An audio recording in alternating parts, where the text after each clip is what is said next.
Reporting on the games you love by people who love to game. The MMO Reporter Network. Hello, this is Josh Augustine from MMO Reporter here with Jason Hayes, composer at Blizzard, right? Hey Josh, that's right. All right, so we were just talking, how long have you been at Blizzard? Well, I started back in 1997 and was involved with the shipping of the first StarCraft title, which was pretty awesome. And I've worked for the games ever since, up and through World of Warcraft, although I spent a little time away from the company, and about a year and a half ago I came back. And it's kind of like returning home, but home has become like this giant mansion all of a sudden. But it's great to be back at Blizzard again. Yeah, and it's got to be crazy coming to like big conventions like this and being like, I worked on the very first game of that. I've followed, the success of World of Warcraft closely, even in my absence, because, the way it exploded was so exciting. And so I've been able to be connected in that we do the symphony orchestra concerts with Video Games Live, and so I get to go and kind of be an ambassador for Blizzard music in a way, and it's really a thrill. Now that we're actually having music performed in orchestra concerts, it's like I would have never imagined this would be happening, and it's super exciting.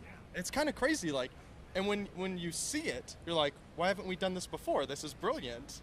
What's kind of the response been at those Video Game Live concerts? Oh, it's like we all get treated like these rock stars. It's amazing because not only do you have people that don't normally go to a symphony concert, they come there and they're for the first time going to one of these things because of the love of not just the music from the games, but also just the games themselves, and everyone's there to just celebrate the video game industry, which is great. But on top of that, the orchestras are really excited because they're seeing a whole new crowd that's getting excited about coming to see the orchestra. And within the game industry, people will be dragging their spouses or their grandmother or their mom or dad and say, come check this out, and they'll be like, I'm going to go see this game music concert. And then they realize that, wow, this has actually become a kind of a sophisticated art form, and they kind of bridge the gap between the generations and understand why their kids or their husband they're so excited about gaming, and they kind of get it. Yeah, for me, when I went to the Video Game Live concert at Comic-Con. Oh, you were there? Yeah, and it's just like, it was my first time in front of a real orchestra. I'm like, wow, this sounds incredible. This is like just all the different sounds. It's so cool. It is awesome. Comic-Con is just such a crazy scene anyway. And I mean, Video Games Live and Comic-Con are it's a perfect match. Yeah. And it's always exciting to go to those. So now you just announced or released a new album. Yeah, you were talking about my own personal project? Yes, right. Critical Hit. Yeah, Critical Hits, my new band with some friends that I've worked with musically that are just some of the most phenomenal musicians that I know. And they've decided that it's a really exciting idea to come out and perform these eclectic rock, classical, hybrid arrangements of video game music, not just from Blizzard's games, but from the entire industry. And we released our first album, Critical Hit Volume 1, and we had our first show at Blizzcon, which is like amazing. Yeah. Like, what better place to launch this band and have it's not the best place to launch a band, actually, because you think you'd go play in some club somewhere and kind of work out the kinks before you go play at Blizzcon. But it's actually, it went really well, and the reaction was just outstanding, and we had a great time at that show. Well, these are your people here. These are the people that can appreciate that. You can't do wrong, So I could go up there and play the spoons, and it would be okay. So that's like for World of Warcraft. I could have written music playing for spoons, and it doesn't matter because the game is so good. Hopefully I don't ruin the experience with the music, but really it's like the game. All their games are amazing, and it's a privilege, and an honor to work on them. Well, I've heard from several people that think the music helps make the games as great as they are. So don't sell yourself short. Well, don't go spoons. Don't go spoons. No spoon. No, it's awesome. That's about the best compliment that I can receive from someone, especially like a WoW player, that says, you know what, I still leave my music on, because I wouldn't fault someone, especially with the difficulty of writing for this genre of experience. You don't want people to throw their speakers like through the window. It's like, I'm so done with this. But we've kind of crafted an experience that we hope is something that people feel is part of the atmosphere. And if you turn off the music, you kind of lose something about the aesthetic of the game. And it's great. People spend years in this game, so it's kind of a challenge to score a musical experience for that length of a time. Oh yeah, I'm sure. But I have to know, with your album, how did you pick the songs? Because there's so many good video game songs out there. I have a great partner. My partner in this band, his name's Michael Gluck. We met backstage at a Video Games Live performance where I was lucky enough to have Warcraft music performed, and Michael was there as a guest MC. He's played piano for Video Games Live before. We met backstage, and we became really fast friends. He's a great guy, and just hit it off. And soon after, we started talking about ideas, and it'd be cool to do a project. And man, I used to play in bands, and we were talking about wouldn't it be cool to do like a band project, and it kind of launched this Critical Hit band. And when we started looking at tunes to play, he has a lot of experience with the JRPG scene. These RPGs, these classic games. He loves all the Final Fantasy. I do too. But he really knows Final Fantasy and some of those games. And he had preferences what he thought would be fun to do on the album. And I was kind of showing him, look, there's this Western music, which is very good in games. And he's like, oh, this is kind of cool. Halo and these things. And so he helped to pick a lot of those tracks, and then I kind of filtered it through my preferences. And we have a lot of tunes we want to do, and we had to kind of whittle it down to just an album's worth for this first album. But we tried to get a sampling. We've got things from all over the industry. We even have Angry Birds on our album, which I love that. Some people say, you're doing Angry Birds. You know what? It's catchy, it's infectious, and it's fun. And our version, I think, is really, we really had a fun time with it, and a great time with all of the tunes.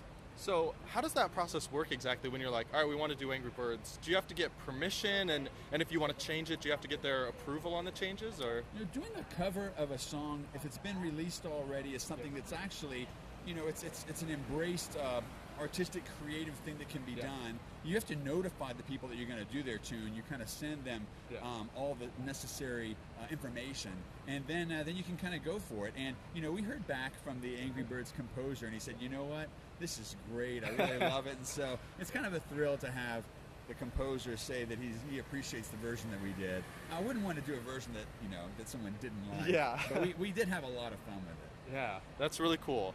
So is there one song on the album that you're particularly excited about? I like a lot of the pieces for different reasons. I mean, Bowser's Castle, it's just you grow up, with a game like that, and to explore that, with this kind of rock classical band setting is really exciting. But Skyrim is, Jeremy Soule is a friend, and I think he's a great composer. And we had this legendary Hall of Fame musician that got involved with the project. His name's David Paich. He is part of the founding members of the band Toto. So he helped write the song Africa. And I just geek out over just knowing this guy. And so he plays piano on that Skyrim track. And so because of the fact that it's so cool we have David Paich on the album, I love the Skyrim track. But I actually like a lot of different tracks for different reasons. And it's such a odd hodgepodge collection of things that it's hard to pick a favorite.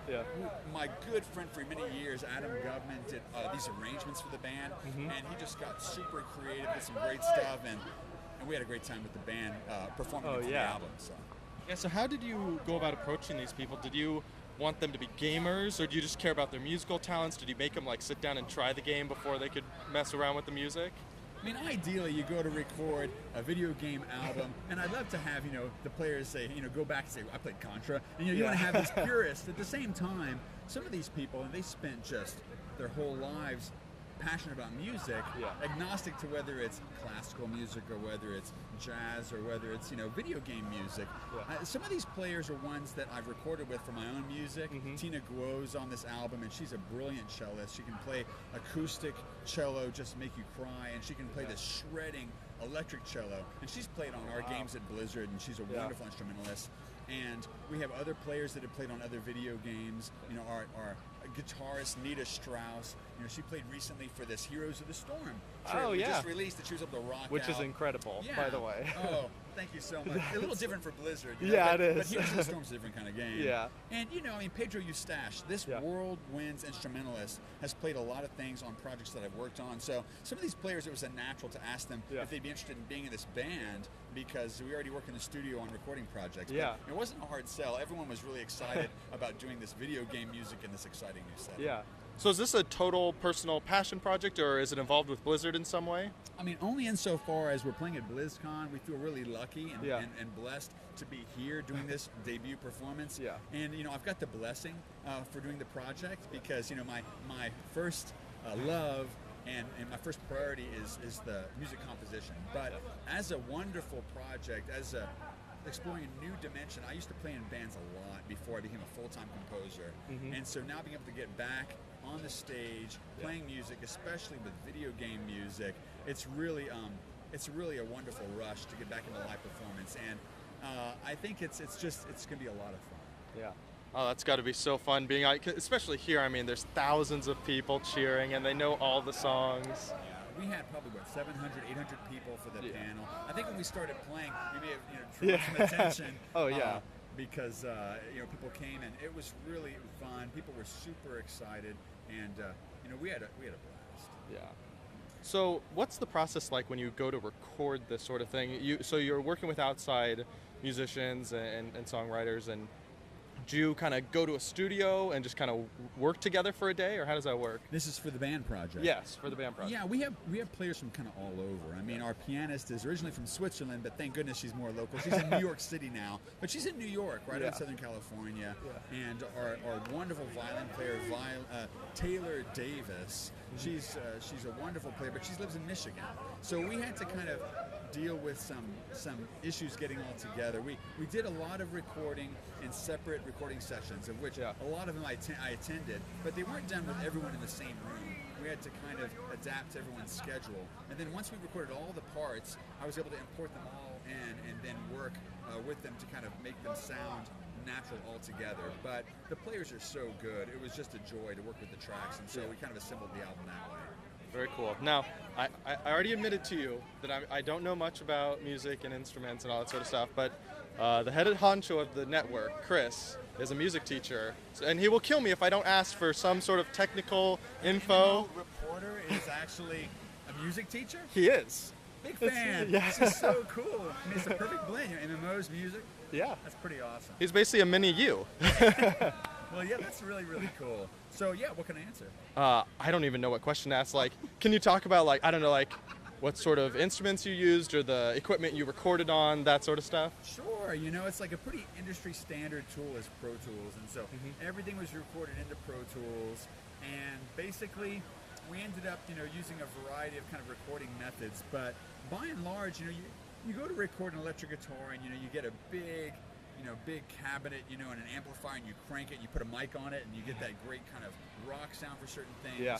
And we worked with a really, really good engineer, a friend of mine. I've recorded a lot with him in his studio, Gustavo Borner, and this guy is just a brilliant engineer. And so he was able to kind of take our recordings and take them kind of to the next level with his engineering prowess. Very cool. So do you have any plans to do more shows, more live shows? Are you going on tour?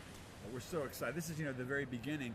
We're not going to go too nuts as far as we're not going to go on tour right now. Yeah. I got a gig. I got a, that's kind of a main thing for me. But we're excited about doing the whole circuit with big kind of conventions or places where gamers kind of get together and celebrate, the game industry. We're really excited. We have some things in the works. We're talking to some people at various big events, and we'll be excited to keep everyone posted on our progress as we start booking those shows on our website. Cool. So what's the website? Where can they find you? It's criticalhitband.com. Awesome. Is that the best place to buy the album if someone's watching this, wants to pick it up? Yeah, we have our physical copies we can do through there. We can actually sell a physical CD, but you can also do it through digitally. We have them on Louder. We have our music, also iTunes, Amazon, and so there's a variety of ways to get it. But the website's a great place to just kind of find out what the latest news is for the band. Yeah, awesome. So go to the website, check it out. Jason Hayes, thank you very much for taking the time. Josh. It's really, really